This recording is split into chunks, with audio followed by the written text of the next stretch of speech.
Alright, this is the most ambitious video I've ever attempted by a mile. It's going to be a long one probably, so don't want to waste too much time. Whole thing is going to be live except this short little intro right here. So early, actually about a month ago, Robert Griffin III revived the controversy over the name of the Washington Commanders, saying bring the Redskins back.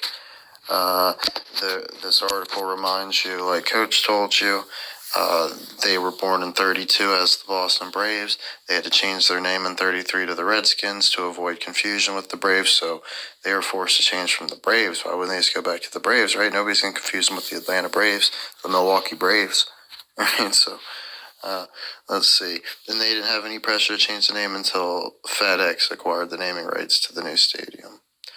Right, so, and of course it's 2020, so the name's been quarantined. Right, I love this. They say the tribe wants to bring it back. Right, it makes you think of the old Indians, right, who we think will be called the tribe. And then let's see.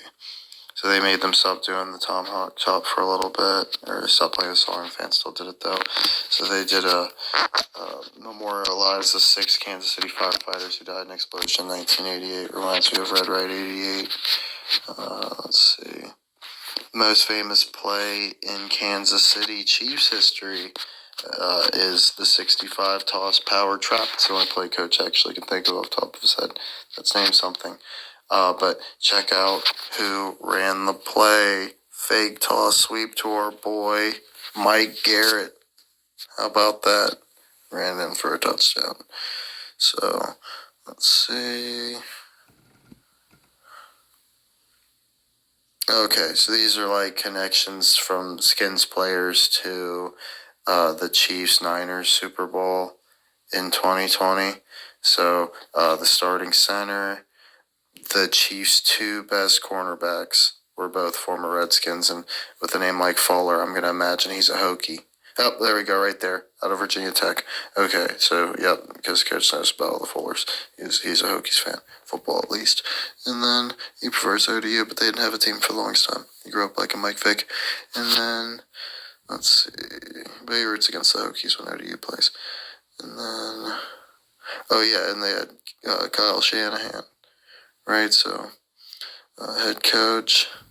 So this was interesting to Coach. So the one Chiefs loss was when the Skins played them at RFK Stadium in D.C. Okay? The very first time they play at FedEx Field, like they didn't play again at RFK until this. Right? So 18 years they didn't play in Washington at all. Right? But the next time they meet up is in 01 after they've moved to FedEx Field, and they get destroyed. And then they've never, ever played on neutral territory, so that makes me like the Skins' chances in New Orleans.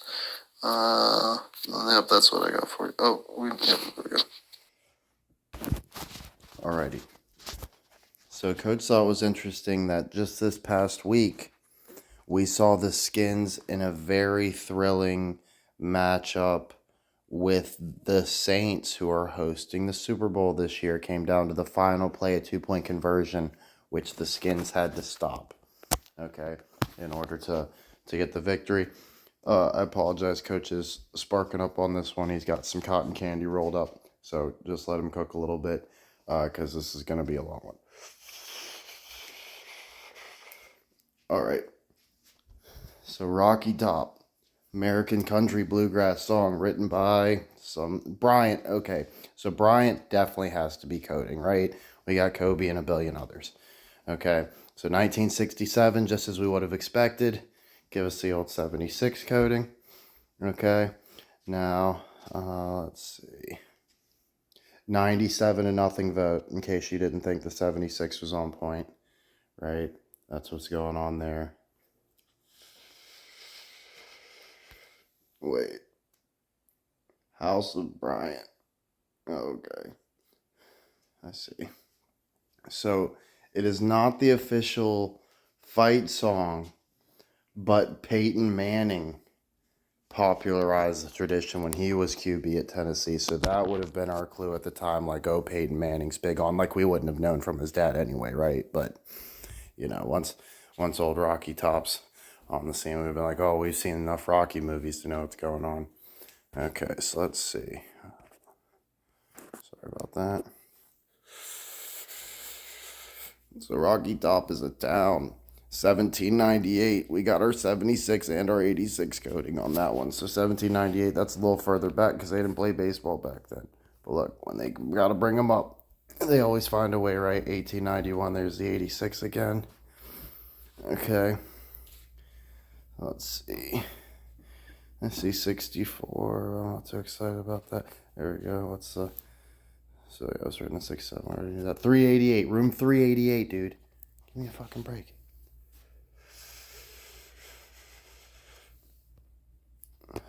Sorry, it's my stupid recording thing. I gotta get out of the way. Okay, let's see. 98.78. Let's see, 86. We should have Tennessee's championships up for this one. That would make this better. That's what Coach's gonna start doing. He's gonna have a book with each page having all the championships for a specific team. So let's be turned to that, and you can just match the numbers up. As long with like the gaps and stuff.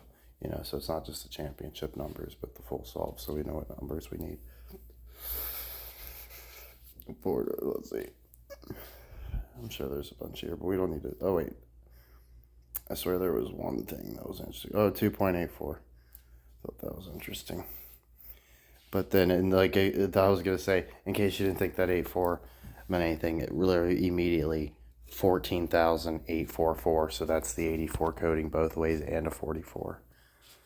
Right? And then we got the 86. Let's see. I promise this video gets a lot more exciting. This was just really weird to code, so we decided to start here. Look, 1879. That's our 76 coding again. 1958. That's Curse of Bobby Lane. So Dean Dillon. Okay, 6 studio albums. Let's see. He's from Old Rocky Top or some shit.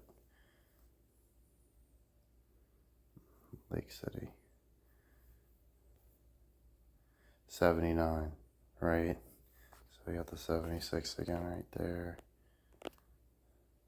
Travis Kelce says he may have played his last game in Cleveland. We think old Kelsey's coming to Cleveland to play with old Njoku. How sick would that be with Tom Brady? You couldn't see that, Brady to Kelce. Fucking Josh Gordon on the outside. Probably still got Nick Chubb. Why not? He's the man. Browns fans love him. Lane Johnson. Boy, I'd like to see his plans of retiring an Eagle. His whole goal is to retire an Eagle, but he's only got a 1-year extension right now. I would sure love for those plans to get foiled and him come bail out our Brownies with maybe even Joe Thomas on the other side. I don't care how old Joe Thomas is. If Lane Johnson's on the other side, I feel pretty good about that tackle situation. I don't know about you. Plan there is hoping somehow the Eagles are misusing him or mistreating him. Lane Johnson's kind of an idiot too. So I could definitely see him doing some dumb shit to fall out of favor despite being talented, and Browns would be a good safety net. The Cleveland Cavaliers are about to face their toughest test of the season so far. Isn't that weird? They think the Lakers are the toughest test because they're going to win the championship. And like it's the last team on this little six. Like they're about to play the Sixers in a couple games. That's their toughest stretch. But check this out, yo. New Year's Eve. Ooh, you know you like that. You know you like that shit. Cavs, Lakers on New Year's Eve. Come on, man. This was just for fun. Just show you the championships right there. And then Georgia Bulldogs. So, of course, we were scared of the 42. But check this out. If you add the 42 and the 80, it makes 2022. Okay? And they only seem to get 2 per century. I think they're cashed out. Coach is fading the Bulldogs for damn near 100 years. Certainly for our full lifetime. I don't have them hitting any until at the earliest 21-12. The ones I actually think they're hitting are 21-20, 21-24, 22-02, and 22-12. We ain't got to worry about these fuckers for a long ass time, dude. Bulldogs aren't that important. Just because they won a couple recently, everybody acts like they're a big fucking deal. Our Buckeyes got twice as many, baby. You better believe it. And then here's all the UCLA championships. So basically, anytime you bet on UCLA last century, you had like a 10% chance of being right in any one given year, assuming you were betting all the way back in 1901 when I don't even think they were doing them that far back. So basically, if they're running this back again and they're getting another 10, you know, we might be making a lot of money off the Bruins. So just saying, hope we're right there. Let's see. Historic matchup with Rose Bowl implications. I hate when I make it this RC, so I got yours out so I can read something. Okay. It's only the second meeting between Tennessee and Ohio State. The first was the 96 Citrus Bowl. Like, how crazy is that? So, like, with Coach making Ohio and Tennessee connection and then them playing, and it's only the second time they've ever faced off, that makes Coach feel like the Tigers Guardians thing when they ended up matching up. Like, damn, that's so crazy. They'd never matched up in the playoffs before. I called that shit. So, Coach really likes that for us. Let's see. What was going on then? See, that was Peyton Manning, right? So they were putting Peyton Manning over then. Ohio, like, in the Volunteers won that one, right? I doubt the Volunteers have a Peyton Manning right now. They just hadn't get into the league, right? I think they're putting the Buckeyes over this time around. It's only the second meeting. Have it go the other way. That's Coach's read there. They both had lost to rival schools. But both teams entered the game with losses to rival teams. Of course, our Buckeyes lost to Michigan, but Tennessee lost to Georgia. And there is a Georgia-Tennessee football rivalry. They've played many times. Check this out. 8-6-7. You got the 76 and the 86 coding right there. How crazy is that? And then Alabama quarterback killed in a plane crash. Let's see. Oh yeah, who he's connected to? Look, he's connected to Gibbs and Reeves. How crazy is that? Right? Two of the four people they mentioned right there, we would be like, whoa. Right? So let's see. The Seahawks, that's a connection for us too because they were the Miami Seahawks. I finally figured out the Seahawks thing there. It's because they were in Miami. And then, let's see. He was 46, of course, right? Learjet 35, that's a Lions championship. Fraley, it reminds me like Hank Fraley, the Eagles center. 71, enrolled in Alabama, the old Wooden, or Walden. 28-6, that could be an 86. Let's see. TCU, that's where Sammy Ball went. So Norfolk Neptunes, the most popular minor league football team in history. My hometown, Neptunes, dog. Come on. Give us a fucking team already. This is ridiculous. We're always the biggest city to not have a pro sports team anyways. But the knock was always like, oh, Virginia's too cool. Like, y'all got the beach and shit. Like, that's where you wouldn't go to the teams. Like, we turned out more than any bumfuck town with jack shit to do ever. Right? Like, I'm just saying, 12,223. I'm not saying that's like a ton, but that's like half of a sold out Chili Peppers and Ice Cube concert, over that probably, right? So I mean, it's definitely a good draw for just some fucking dudes that probably can't even really play football unless they're hometown dudes, because we chart them out like that. So just saying. They kept the name alive as a baseball team. Pretty hard looking logo. We'll move on. Okay, Coach has to get the audio going. Let me do it real quick. Some of the same guys who got these shots are still shooting for us. Ernie Ernst, Howard Neef, Phil Tuckett, and Bob Smith. You know, some production companies today deliberately stain and scratch old footage. It's like an effect. They think it makes it look more authentic. Well, we let our film play in all its original full color. Look at this. No scratches, no dirt. Can you believe these shots are 30 years old? 55 years old. Those shots are 55 years old. So it's very interesting. I've been saying this shit forever, that they scratch and mess up the old footage, and I actually think they even slow it down to make the players not seem as athletic. And it's very interesting. You got NFL films coming right out and telling you that, like, yeah, people do that. They make the footage look shitty to make it seem older, because that makes it seem cooler or whatever. But like I said, I think it's to make you. It's part of the magic. Stadium that opened in 1970 was San Francisco's Candlestick Park. Now, it wasn't so much that I disliked Candlestick, it's just that I really loved Kezar. That's the stadium the 49ers left behind. To me, Kezar was the perfect place to play football. Good sight lines, it was intimate, and it was right in the city.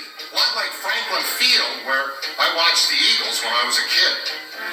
Kezar was a neighborhood stadium. Fans walked to the games. It was 4 blocks from Haight-Ashbury and 1 mile from the Golden Gate Bridge. Kezar had it all. It had tradition, character, atmosphere, and some damn good players. Dave Wilcox. That middle linebacker, number 57 from Michigan, Frank Dudley. Man, ain't no way we would have missed the Niners hitting all those championships. You know, if we would have saw that shit popping off, we'd be like, oh, they're definitely cooking up some championships. They got a literal bandwagon rolling around. That place is popping. Alrighty, so love this guy. Frank Nunley, the Fudge Hammer. Bro, that's my prison name. Alrighty, so 67 to 76. Man, that's total miss for us. It just blows our mind. We love he played for the 49ers. That's a 46 coding. Check it out. Went to University of Michigan in 64. Just in case you thought the 49ers thing wasn't about that.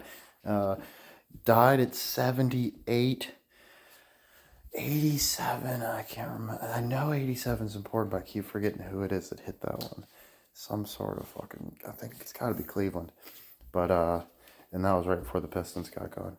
But let's see here.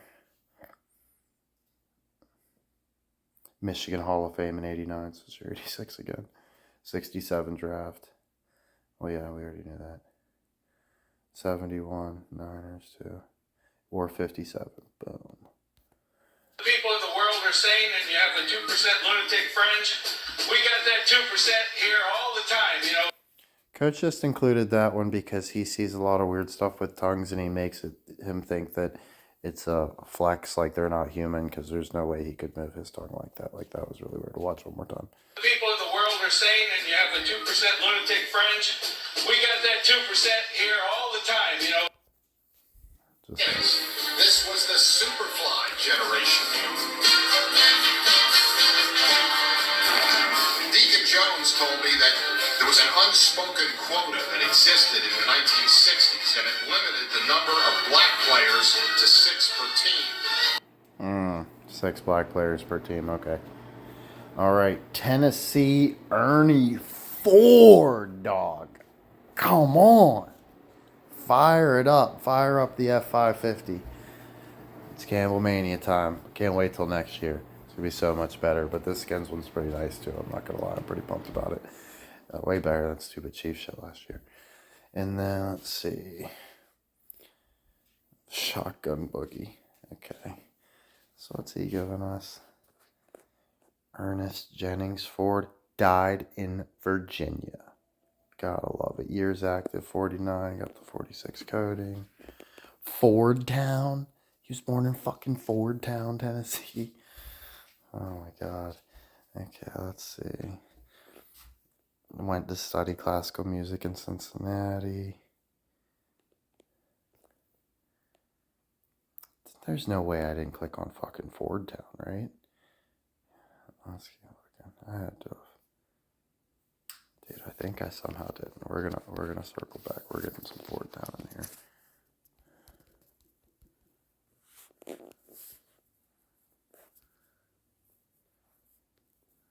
Okay.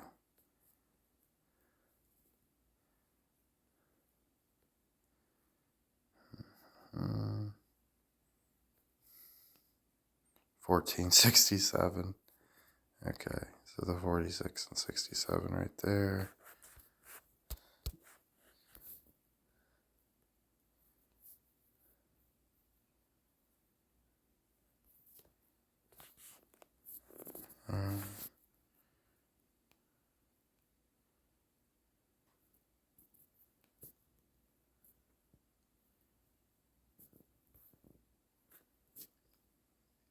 The Ford Show, sponsored by Ford Motor Company. So this was a big one here.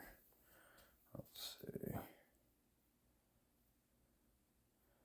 First places it showed peanuts and lamb chop.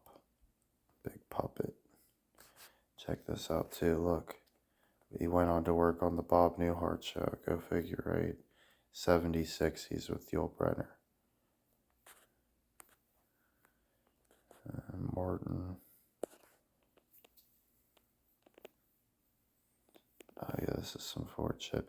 4.4 million vehicles, 176.2 billion, 5.46. That's a 45 and 46 both ways. So I just thought that was nice. This is the whole Ford tree. So 1749. I get the 74 and the 49. 75 to 1818. I like the question mark there. But it's 1819.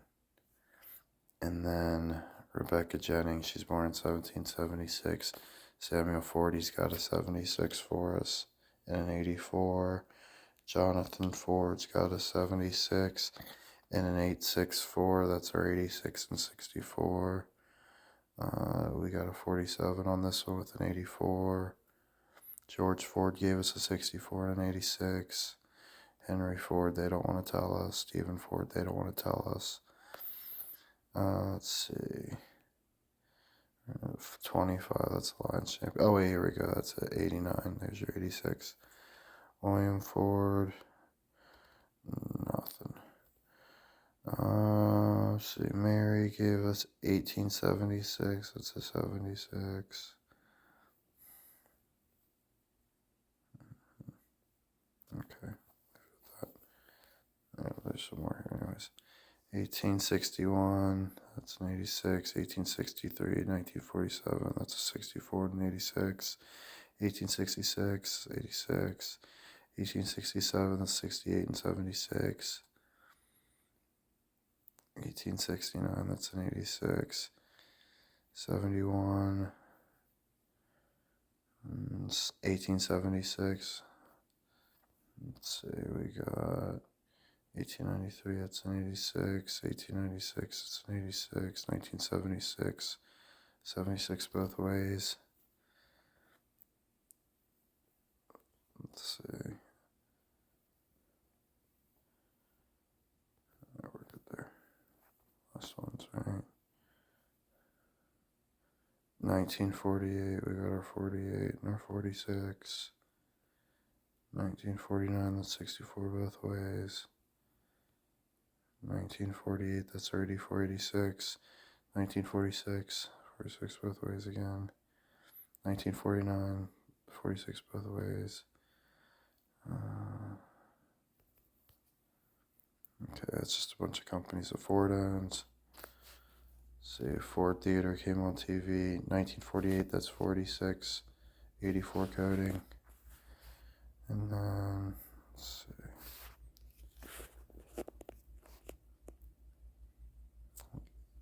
Final season, 50, sorry, came on 57. I thought it was interesting. It's like the Bobby Lane curse goes off in 1958. Let's see. Oh, I love that the first episode's directed by Ruth Gordon. So Babe Ruth, Josh Gordon. And then, let's see. 1964, that's 64 coding both ways. 1968.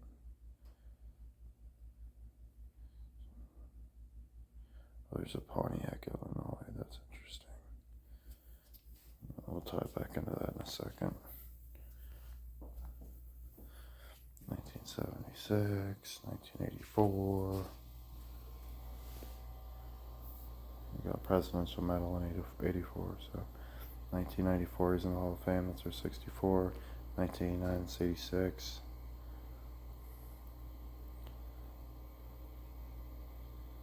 1989 that's 86 both ways.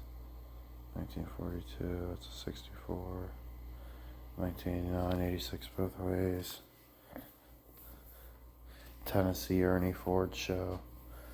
So another minor league team, Pottstown Firebirds, 1968. Okay, they were pretty well loved, even though they were short-lived. Farm club of the Eagles.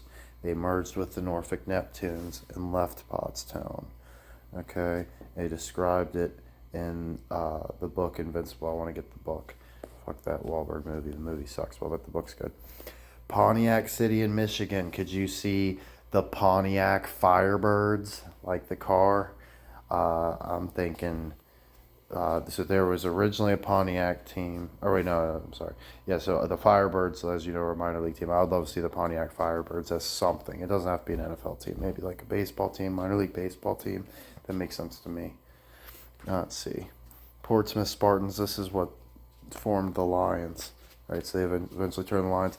I didn't know it was Portsmouth, Ohio. Isn't that interesting?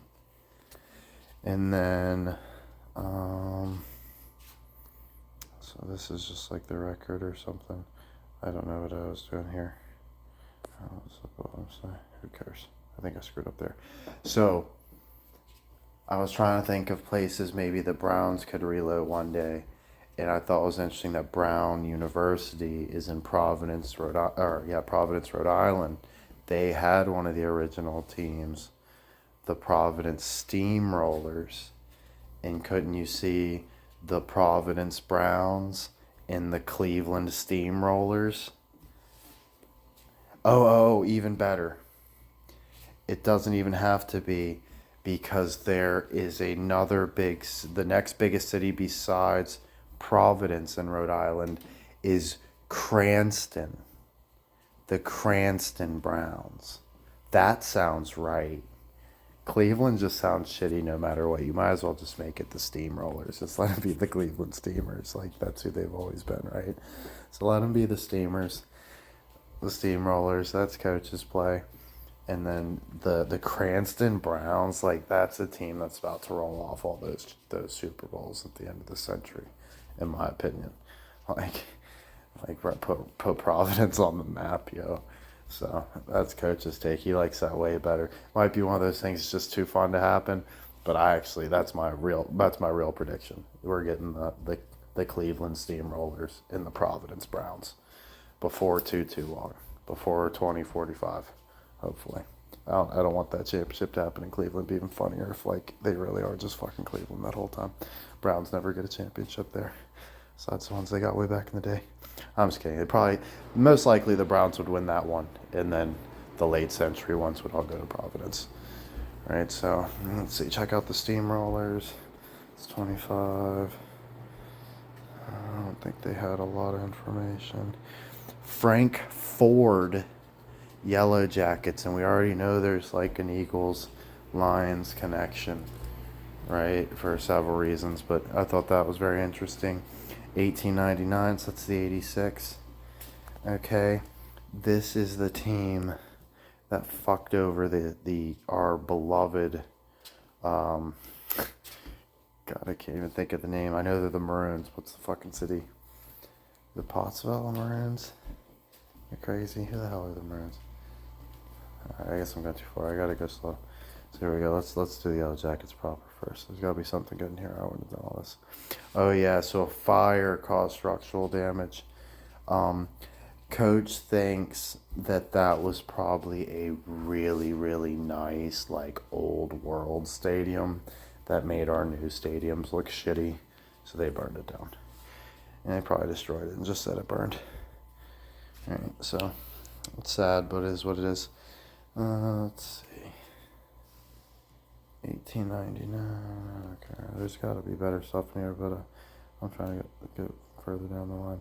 So 1899, we got an 86 there. Oh yeah, they finished third in the league, behind only the Cleveland Bulldogs and the Bears. Let's see. Oh yeah, they set a record that stood for 98 years. That's our 86 coding right there. Let's see. The Eagles. The Eagles topped it, I guess. Wow, what are the odds? That's crazy. Is that just a franchise record or? That was an NFL record. What are the odds the Eagles break a Yellow Jackets NFL record? Come on now. And then let's see. That stands for 98 years. Let's see.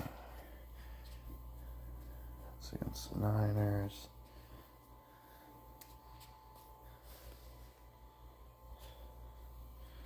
Talking about the Canton Bulldogs and Cleveland, I'm assuming like the fucking Spiders or some shit. I don't know what that would be. And then oh, probably the Rams. So that would have been the Rams. So let's see. So yeah, they were in that type of company. Oh yeah, our Cleveland Bulldogs, Canton Bulldogs and the Cleveland Bulldogs. Oh, because it's different years. Okay.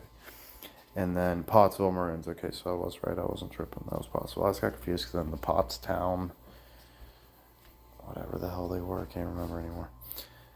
And they got better stuff than that coming up. Okay. They played against the Notre Dame All-Stars. That's what goes on. 145 nothing. NFL campaign started 6 days later. 6-6 tie. Then a pair of 6-0 victories. Okay. 7-6 victory. Oh, Providence Steamrollers. I would love to see a Providence Steamrollers versus Frankfurt Yellow Jackets game from way back in the day. How sick would that be? Set an NFL record for regular season's victories that stood till 1984 when it was broken by the Niners.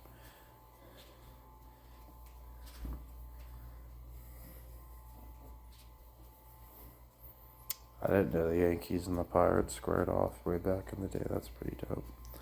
What's going on here?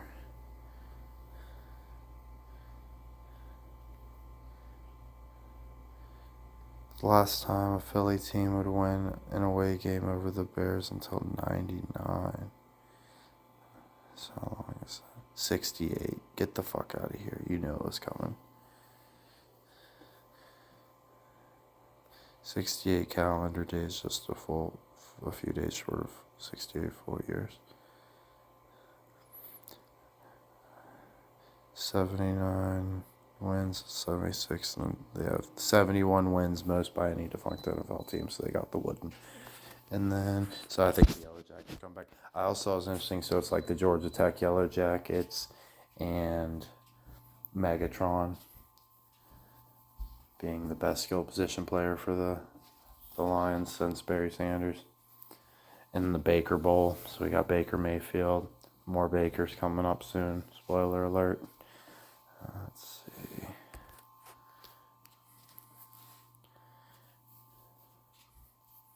Oh yeah, so that was like just like a stadium, right? And did they burn this one down too? I think burned down. See how they do, you? See how they do, dog? They just burned down the nice ones. 1894, so you know it's bullshit.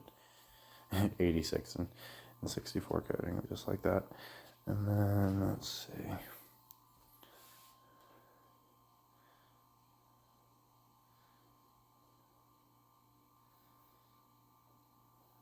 6 home games. 818. Oops. Let's see. Hopefully, whatever I just pressed there didn't fuck up the video. Let's see.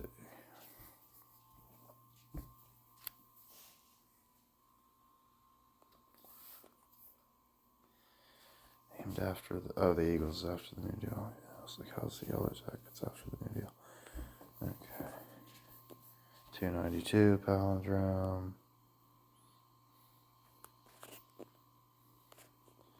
Wildcats, that reminds me of Goldie Hawn's movie, Wildcats. Used to love that movie as a kid. Let's see. Detroit Wolverines, isn't that interesting? Like the Michigan Wolverines. After relocate, their first and only season after relocating to Cleveland. Give me a fucking break, dude. So there's one season as Detroit Wolverines. Let's see. There was nowhere else to go but Cleveland.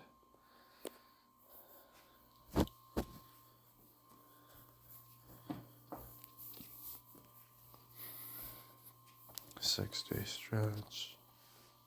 6,000, 16 nothing, November 6th.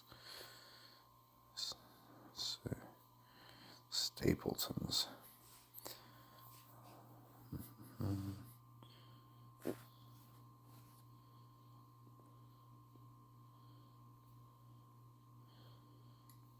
Fritz Pollard sounds important. I'll look him up. I thought it was interesting. Jimmy Conzelman. The St. Louis Bombers. So it's a basketball team. I think there was a baseball team as well. From 46 to 50. It has drove Coach crazy that there's an NBA team named the Oklahoma City Thunder. That is worse than like a WNBA name. Now, most teams in the league are fucked up, like the Utah Jazz. Obviously, that should be the New Orleans Jazz, Minneapolis Lakers, etc. Right? But with Oklahoma City Thunder, it just irks me. Like, if they're going to have a team and they're going to steal from Seattle, they need to have a hard name. And Thunder ain't it. The Oklahoma City Bombers is the hardest fucking name I've ever heard in my life. And I know it's like not politically correct, but it's been long enough and nobody actually died. Like, come on, just give us something cool. Like, you took the bullets away, give us the fucking OKC Bombers, dude. Like, have people, I don't even know. It's just too awesome not to do. So hopefully they tease us and give us that. Let's see. Bombers are on the 6 teams folded after the 49, the 64 coding. Hawks play in their current home since 68.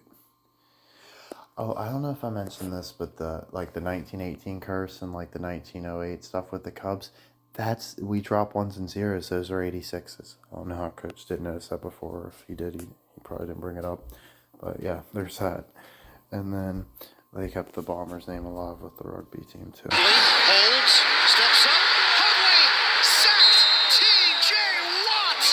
Watt has tied Michael Strahan's single-season record, 22 and a half sacks. When T.J. Watt tied the NFL single-season sack record, it was officially NFL history. But unofficially, it wasn't even the actual league record. That belongs to this guy. Hi, my name is Al Bubba Baker, and I'm the owner of Bubba's Q, world-famous barbecue and catering. Football was my job. Barbecue is my passion. Good barbecue comes from the heart. It comes from passion. The only thing that's going to make you a great barbecue person is putting in the time. You got to put in the time. Same in sports. Al Bubba Baker spent 13 seasons terrorizing quarterbacks during his career with the Lions, Cardinals, Vikings, and Browns. If it were up to me, I'd change the game to all 3rd and long. Why would that be? Definite pass. Al was a locker room entertainer by himself. In 1978, no one could block the lightning-quick rookie from Colorado State. I wasn't going to make it easy for him. A lot of head fakes, a lot of this and that, smoke and mirrors. On his 22nd birthday, Baker made a record-setting sack. Darkening with his backs out again. And he's going to be sacked. And that's that big sack. That is the 50th sack of the year for the Young Lions, tying a club record established in 1964. Al Baker is leading this team in sacks. I think he has about 23 now.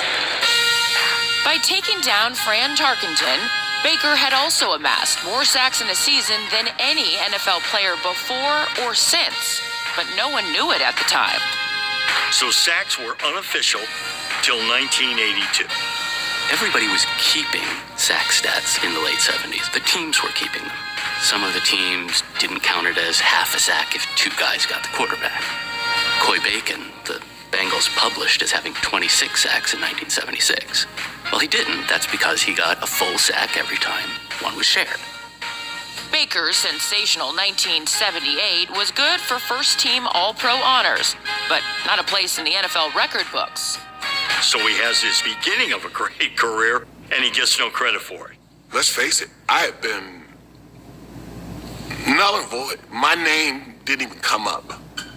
After 13 seasons and half of his 131 career sacks coming before the sack became an official statistic, Baker went back to what he knew best, the barbecue business.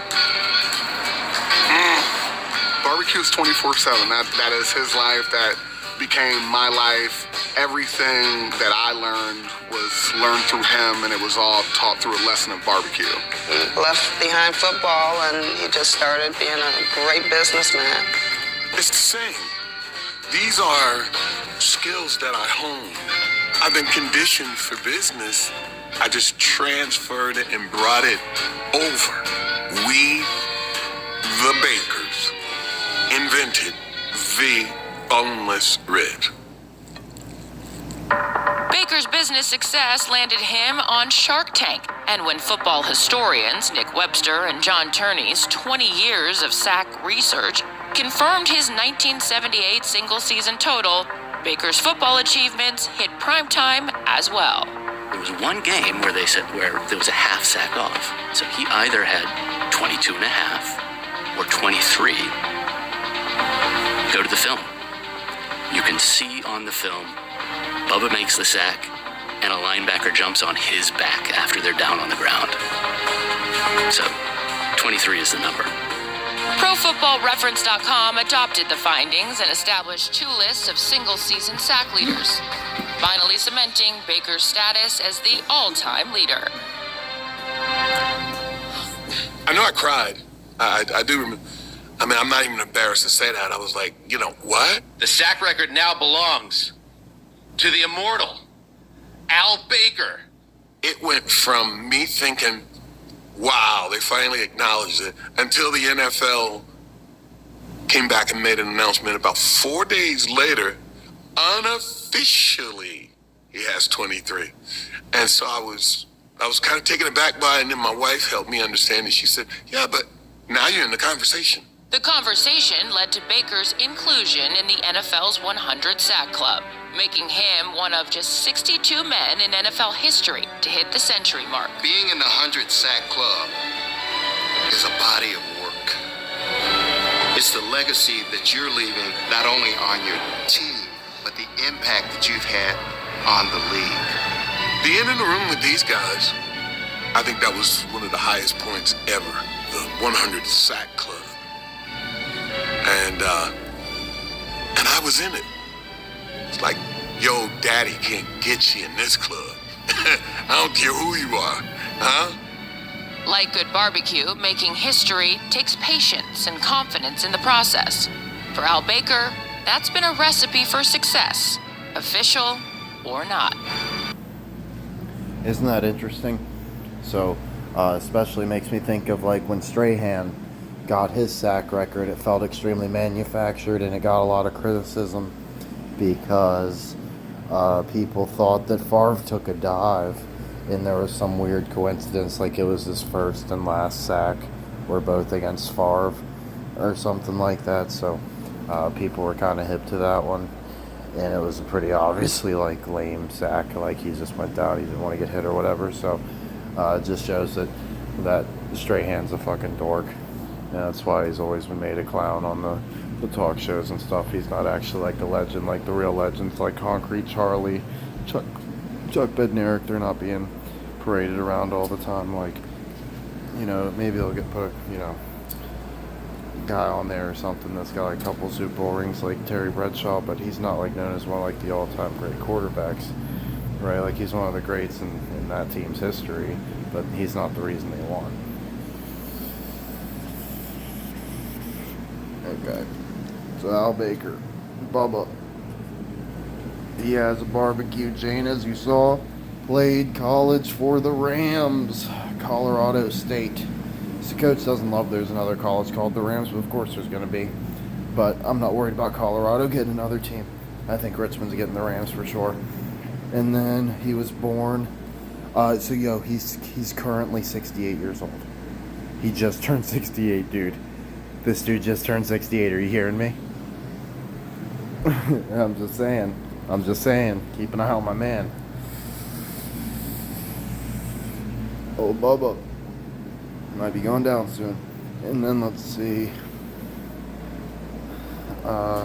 So of course he played for the Browns and the Lions, right? And he couldn't look. He was on the Browns twice, but the one year he wasn't in between 88 because 88's bad for the Browns, right? So they're not going to have like the best sack specialist of all time, right? He was on the Detroit Lions 75th anniversary.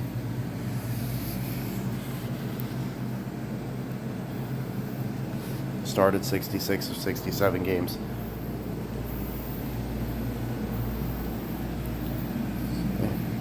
I know there are some weird ones in here. 131, low palindrome.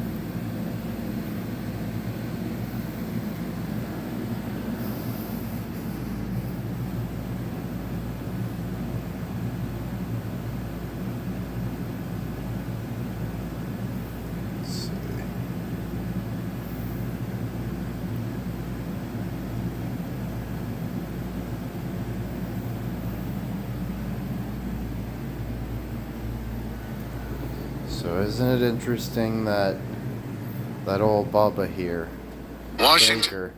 Baker, he's known for barbecue. So is Billy Sims, who has a big chain in Detroit. I want to eat at both those places. Alrighty, let's get it.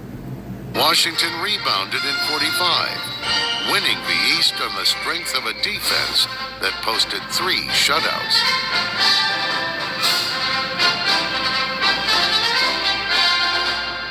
The Redskins reward an all-expenses-paid trip to the coldest title game in NFL history. King Winter takes over for the Pro Football Championship playoff at icy Cleveland Stadium. Keeping warm is the big problem, and here's one way of solving it. The Cleveland Rams are cold. The Washington Redskins are cold. And shiver my timbers if the crowd isn't cold. I guess that was the coldest day that I could remember playing. The field's icy as a bad field. That was a terrible game. I'm sure everybody played in that game but didn't enjoy it too much. Sub-zero weather doomed Washington to a frustrating loss, and it would be nearly 3 decades before another Redskins team appeared in a playoff game.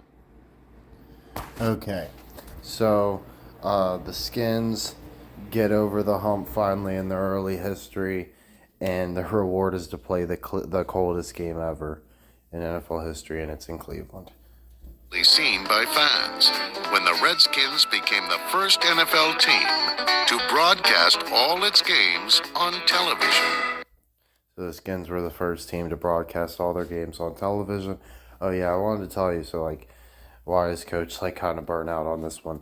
So Coach did a ton of research for this. This is hours and hours into this one right here. I know it might not seem like a lot if you're just watching it, but I watched the entire Redskins history.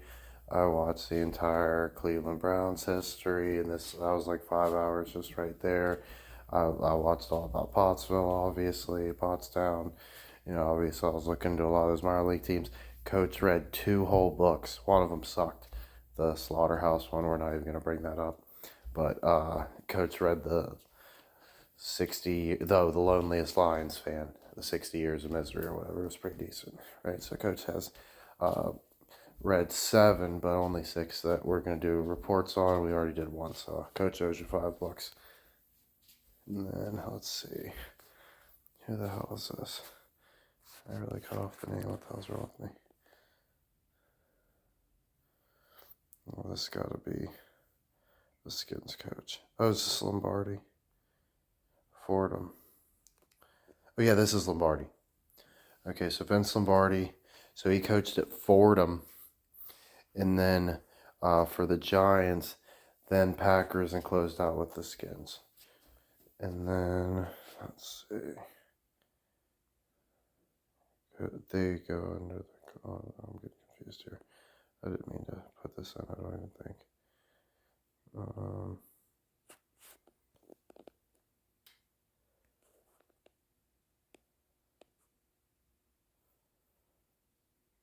Oh, wait. Yo, get the hell out of here. So the Giants and the Ravens squared off in a championship, but so did the Giants and the Baltimore Colts. Yo, I didn't think I caught that to begin with, but that's definitely interesting. Oh, yeah, so yes, okay, that had to be why I put that here. It's just it was so far apart I couldn't make the connection. Okay, so I just remembered the Ravens thing in my head. I noticed right there at the bottom of the screen. Okay, so that's definitely interesting. Let's see.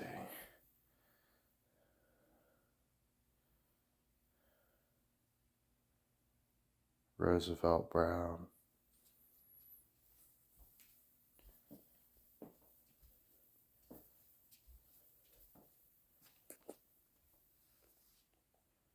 So there's Rosie Brown, born in Charlottesville, 79, died at 71. We like all that. Hall of Fame in 79, 94 on the all-time team, like all that. Let's see. Also exciting.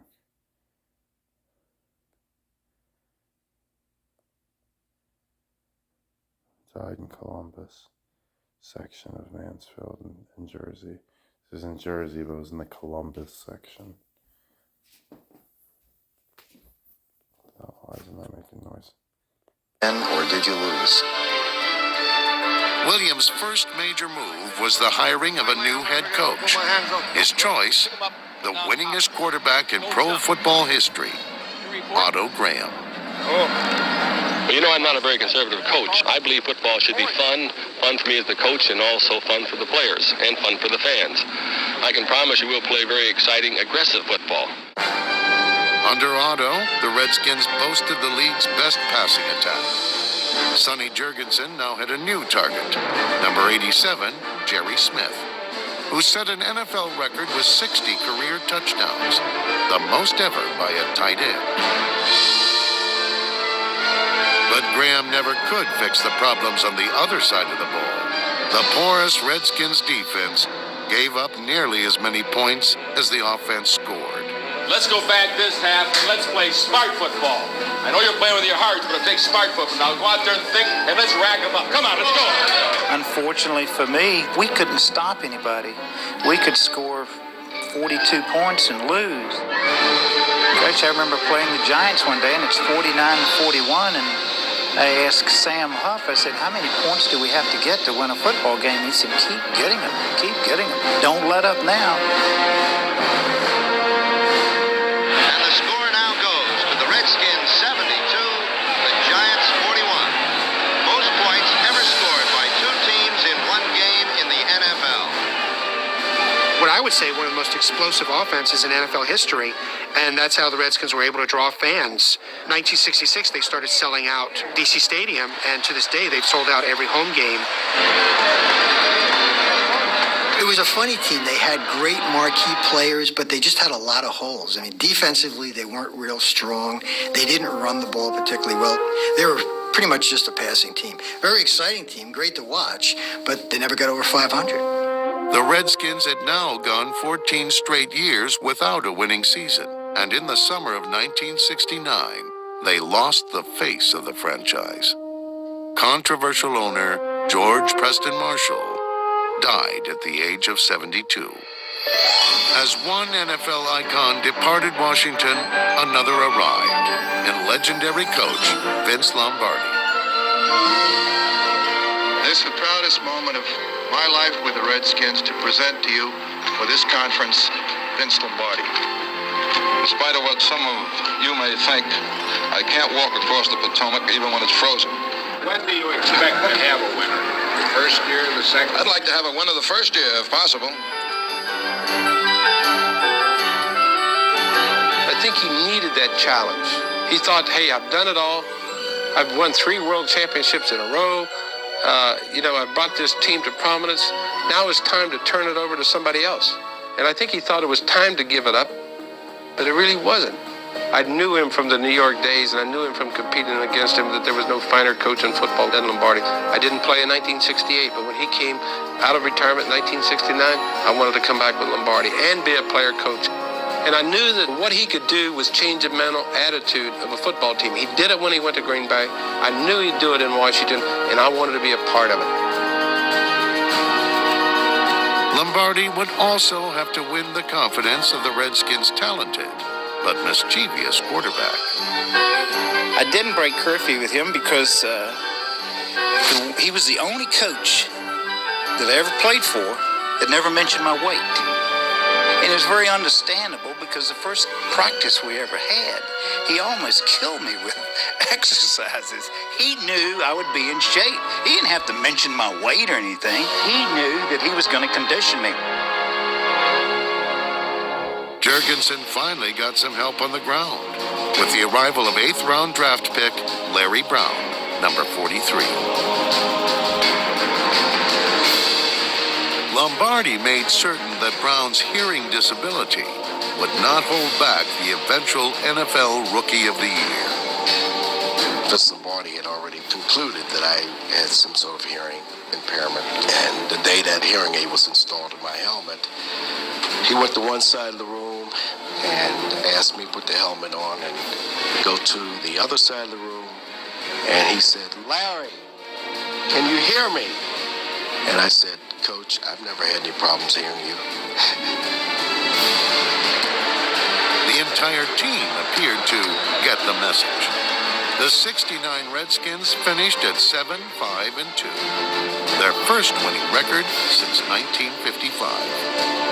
Sadly, Coach Lombardi would not get the opportunity to take his team even farther.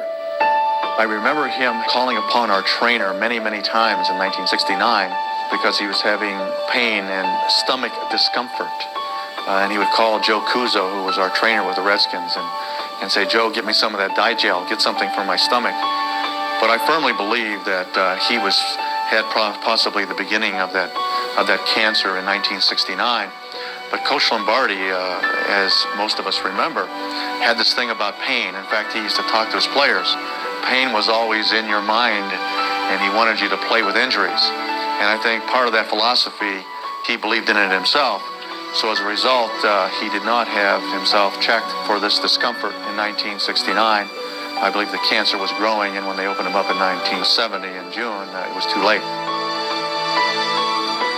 The next time I saw him, we played a preseason game in Baltimore, and he was history. I mean, he couldn't talk, could only whisper, and he called the football team together. And I'll never forget what he said. He almost whispered it. He said, "I just want you guys to know that you're my team. I selected you to play for the Redskins. You're going to be great." That's all he said. Vince Lombardi coached the Redskins for only one season, but in that year, he energized the fans, rebuilt careers, and brought winning back to the nation's capital. The whole time he was in Washington that year, I worked harder. I had more fun. I was in better condition, enjoyed football more than any time in the 18 years. And if I had to pick a highlight out of 18 years of Sonny Jurgensen's career, it would be 1969 under Vince Lombardi.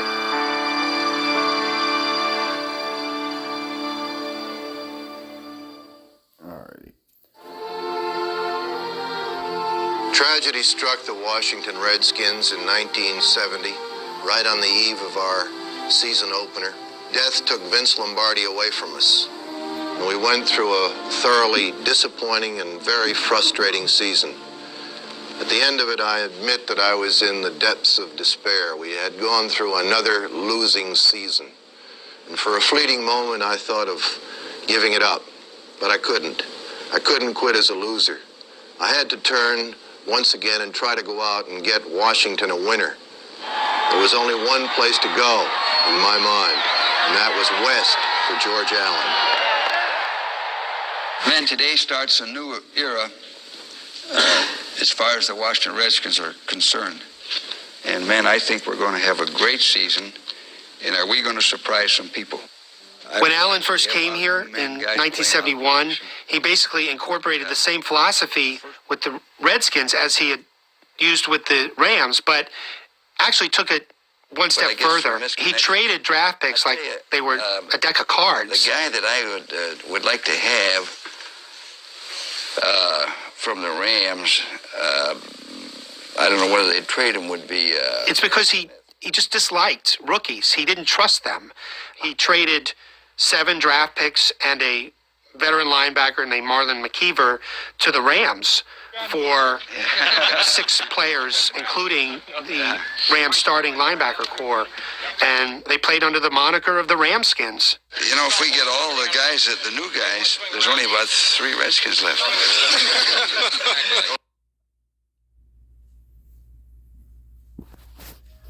So they played under the moniker of the Ramskins.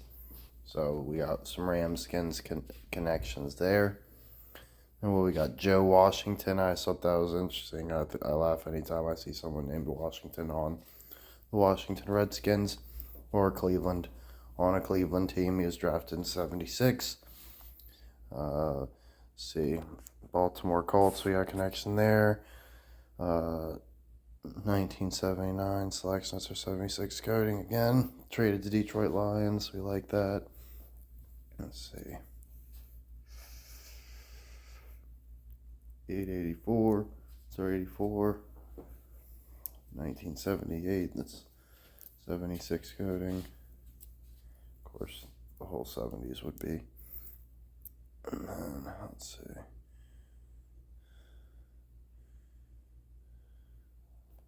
All right. 454 palindrome.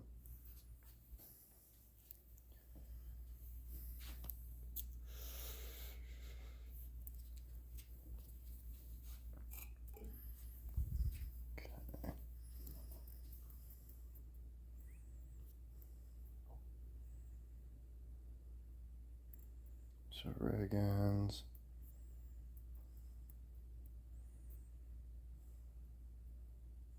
Left the league in 84. 6 overall pick in 71.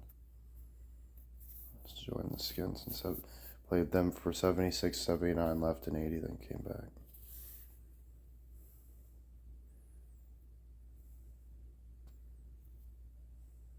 Oh yeah, because he wanted to come back for Lombardi. I saw that.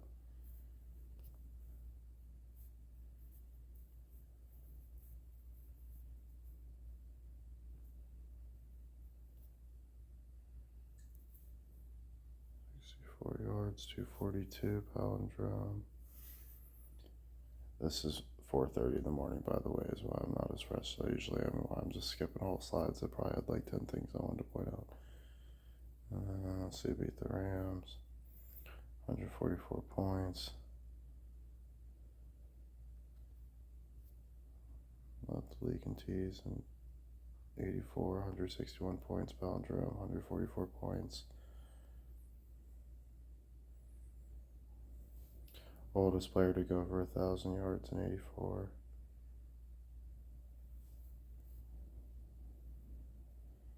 Someone proposed to me that perhaps 0s and 8s can be swapped. So I thought it was an interesting theory because they do look somewhat similar. Let's keep that in mind.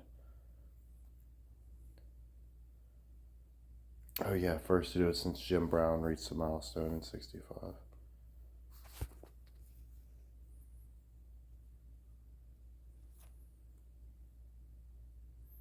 Bunch 84 days, 79 days, 64 days.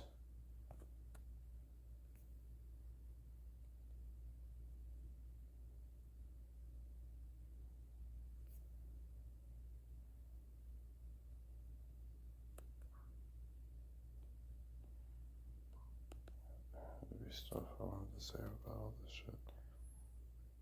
Con names. 6 kids. Oh, Theismann will be 76 for next year's Super Bowl. So it'd be cool if he dies or something. We don't need him to or nothing. But it'd just be interesting if that happened.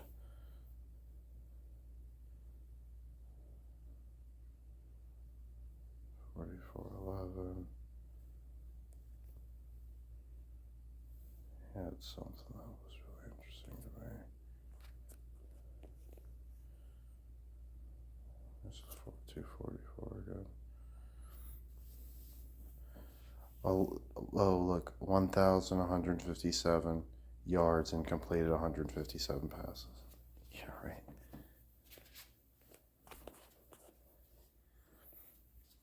Just selected by the Dolphins and they're traded to the Dolphins in 76 or from the Dolphins.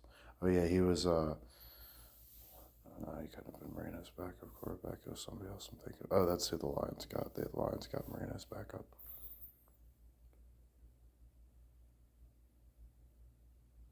Mitchell, I think.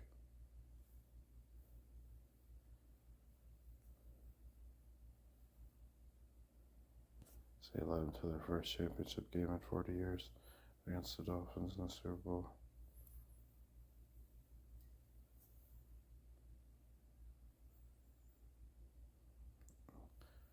First round pick in 76. This is Larry Gordon. 76, he won the Fitzgerald Award for the Dolphins. There's a bunch of random ones in this one. The coach is kind of sniffing around a little bit of everything. He's 44.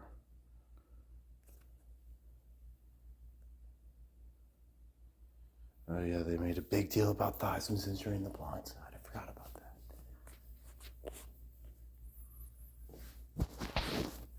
That dude was a Baltimore guy. Tennessee. Didn't he play for Tennessee or some shit? If I'm not mistaken. I didn't care for that movie.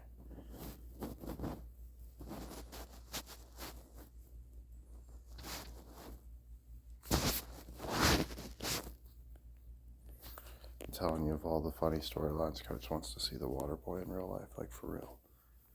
This shit would be hilarious. 86.9, 86 both ways.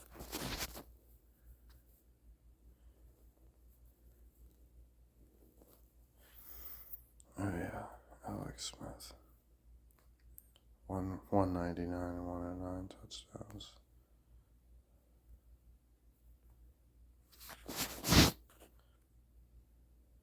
I got some funny Rodgers ones coming up. Wait, 40. He signed a $49 million contract with the 49ers. All right. And it was 49.5, so you know that they won the 95 Super Bowl. Let's see. Big flex, y'all. 6 touchdowns and 9 interceptions. Jeez. Hilarious.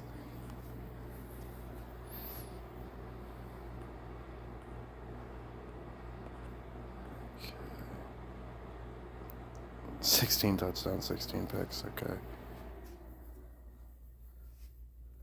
Can't get off the 6s. That's what Theismann age is like.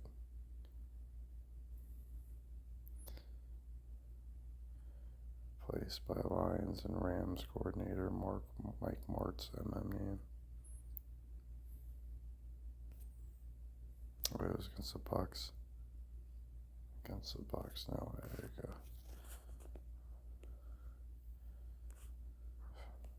I got a Bucks connection in the book. The one I just read, the Lions one. I already knew there was a Lions Bucks connection, but I didn't know, like, the pipeline makes sense because, like, Baker's over there too. 242. Drum.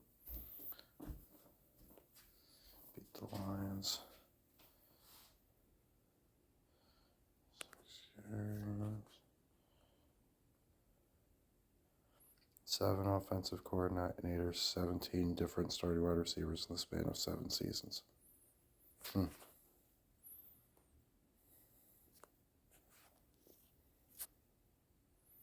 are a lot of these like repeated?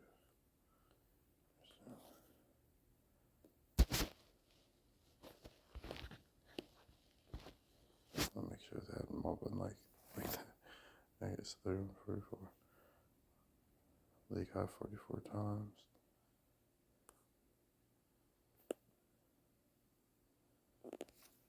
1919 passing yards. 1919.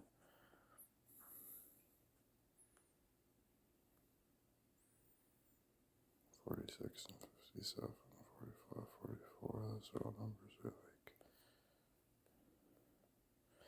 Oh yeah, I should have the skins championships up when I do these guys. I'll do a deeper dive and see what I find, and just point out the real interesting stuff if I find anything. Let's see, rushed 84 times, 498. We like that.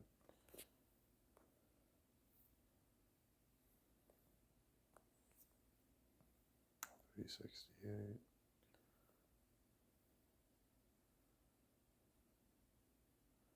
Oh, yeah, he likes Kelsey. Very interesting.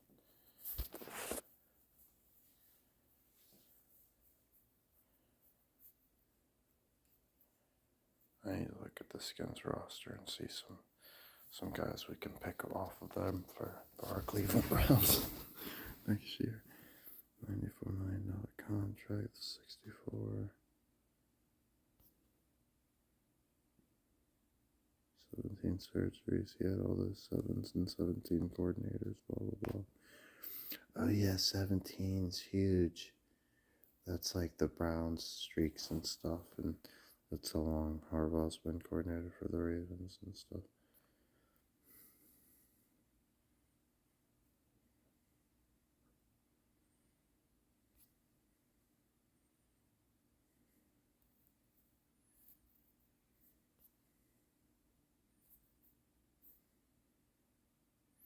I thought that was interesting. Guardian Scholars Program.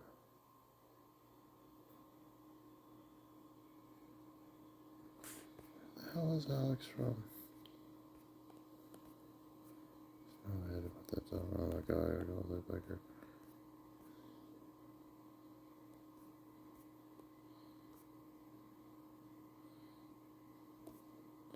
Doesn't tell me where the hell he's from. Can't believe I didn't get his fucking early life. Okay. We know where to get, but no, don't worry. There we go. There's the Guardian.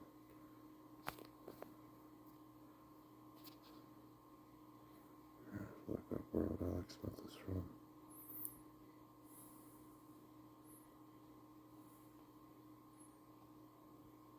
What the hell is that?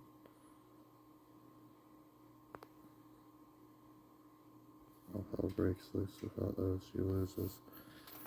Who the fuck is Beatty Feathers? I thought that was funny. But Beatty Feathers, that's Big Chief Feathers, bro. He went to Tennessee.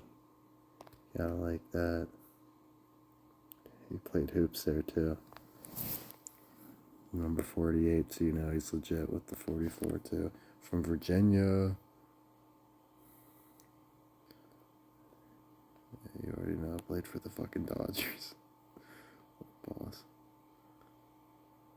That's funny too, because that's going to be a football team. Oh, I can't click on it, but Brooklyn Dodgers. I would almost bet my life that's like the New York Giants of today or some dumb shit. And then there's Tennessee's 6 championships. So we do have to worry about them. You know, they're a solid program. They're not like the Bulldogs. They probably got a lot coming back this time around. Right? We could see a 76. We could see a 68. We could see they already missed the 15. That's good. They already missed the 05 and the 04. And then they'd have like an 83. So, let's see. What's the gaps? 2, and then 10, then 1, then 6, and then 31.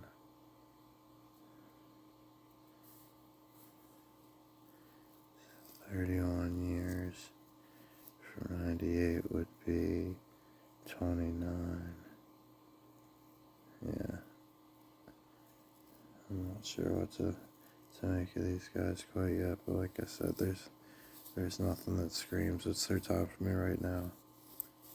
I haven't looked too deep into it though. College football is definitely not the one I feel the most sure about or anything, but I feel as good as I can given the little bit of time I've dedicated compared to the rest. I love that Tennessee already won the baseball championship. Like, that's a big deal to me. So that makes me think they don't need the football one right now. So I love, dude, Dave Hooker wrote a book about Tennessee. Like, he covered Hendon. You kidding me? Right. Graduated in 98, which happened to be a pretty good year for the Vols. Oh, do you know, right? Ollie Lane, Tennessee player. Gibbs High School. Oh, I think I missed one way earlier. Okay, one that was very weird. 41 games, 14 were at left guard. 6 seasons. Hawkeye. There's our Hawkeye again. Because MASH. Alan Alda. 68 snaps, yo. 617, that's a 76. 232 palindrome. 71 offensive snaps. The Wooden 79 snaps at 76. 57, 48, C84.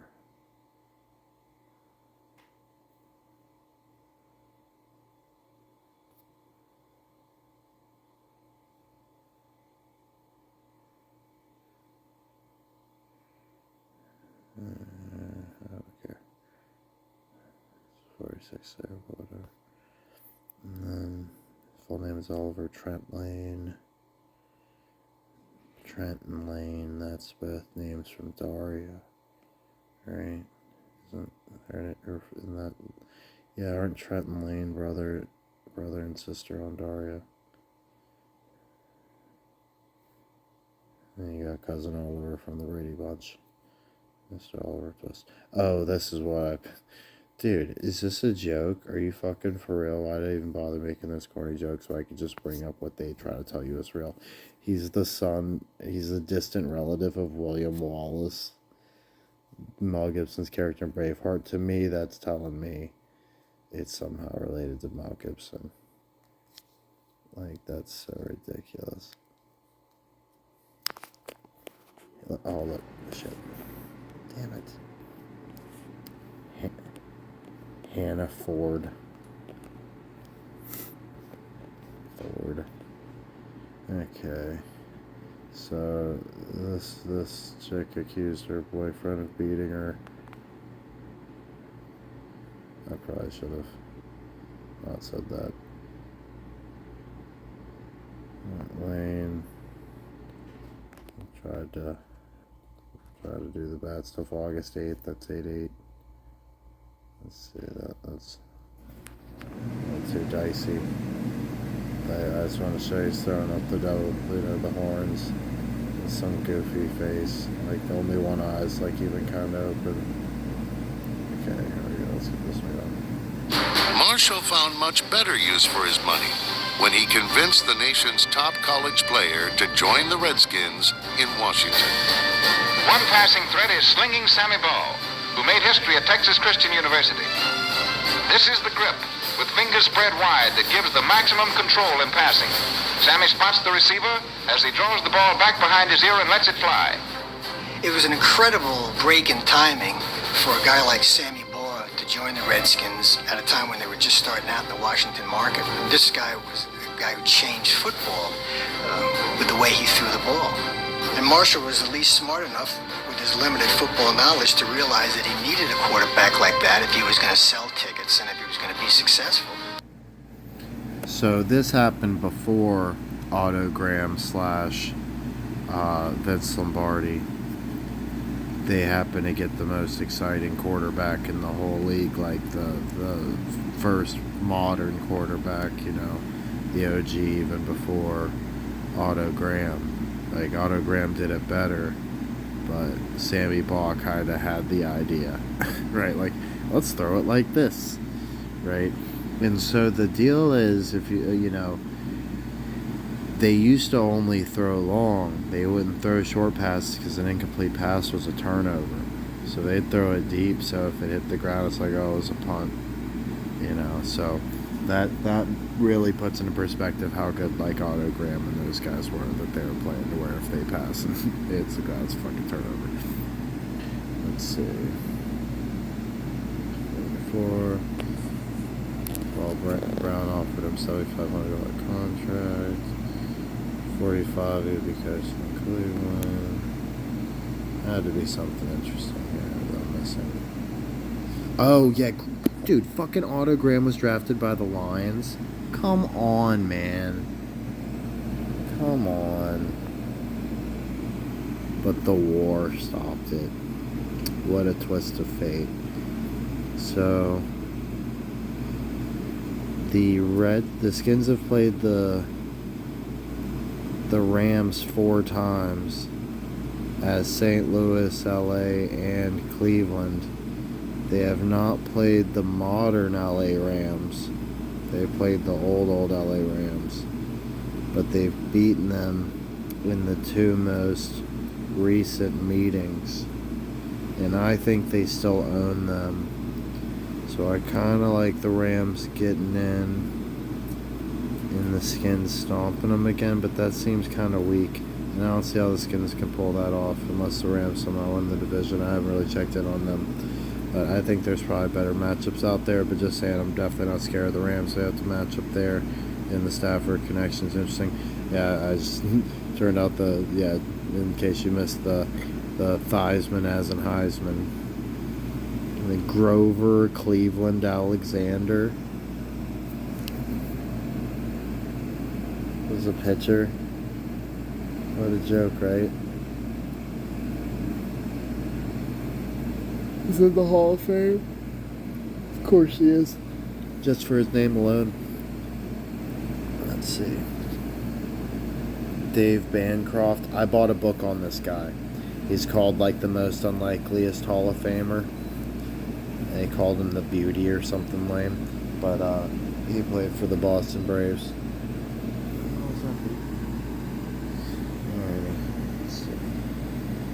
Played for the Brooklyn Robins too. That's our Dodgers. And the Giants. Obviously the Phillies. That's our Philly connection too. Gettysburg Eddie. I didn't do much on him. I saw it was interesting. There was something I found out about him. Rigo and Theismann as in Heisman. Oh yeah, there you go. Saw this giant baseball encyclopedia I want.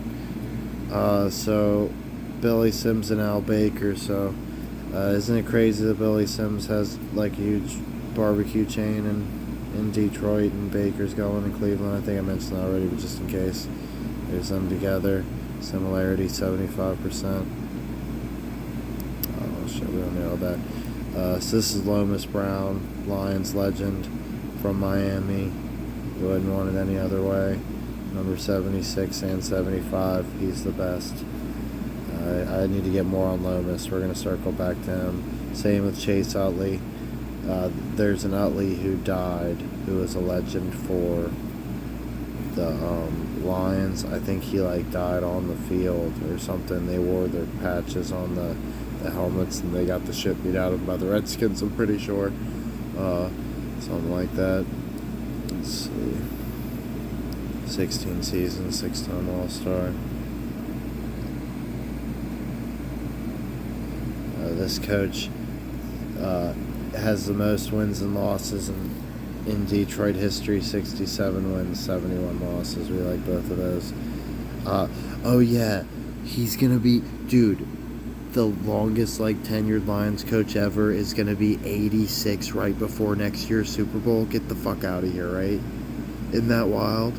We want him to die so bad. Everybody hates him. Lions fans can't stand him. That'd be so good. Of RFK Stadium can be unforgiving. Bang! hits his head right into the cushion. I mean, there's the Lambeau leap, and there's the Redskin Ram. Gordon was very excited about it.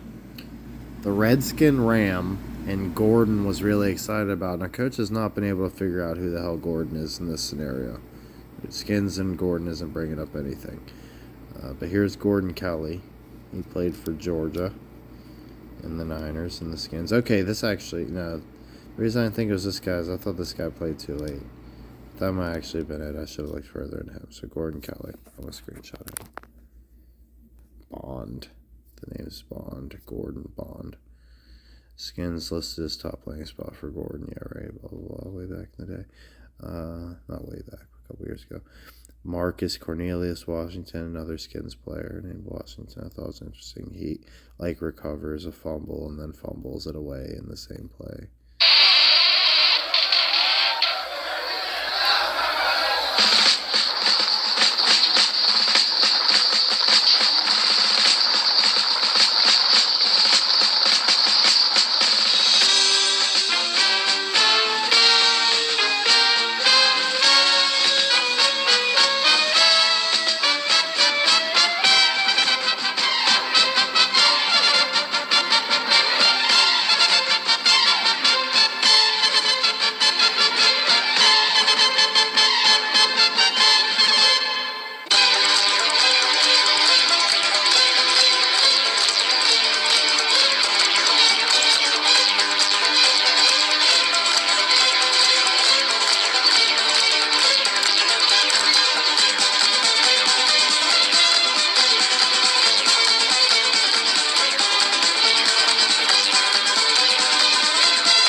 Played a great defense the whole day long. Special teams right from the beginning.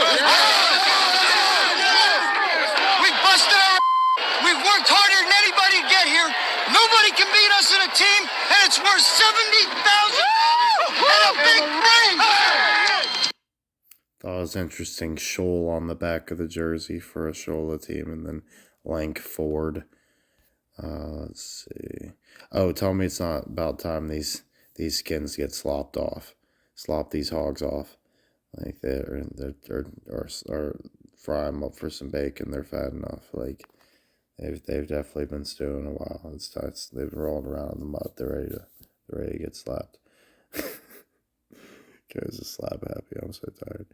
Okay, let's see. Oh yeah, everybody's excited for Ohio State, Tennessee. No one more than coach. He has to work during the game, but I'm having it on the tablet. And then. Dude, I hope you're not a Hornets fan.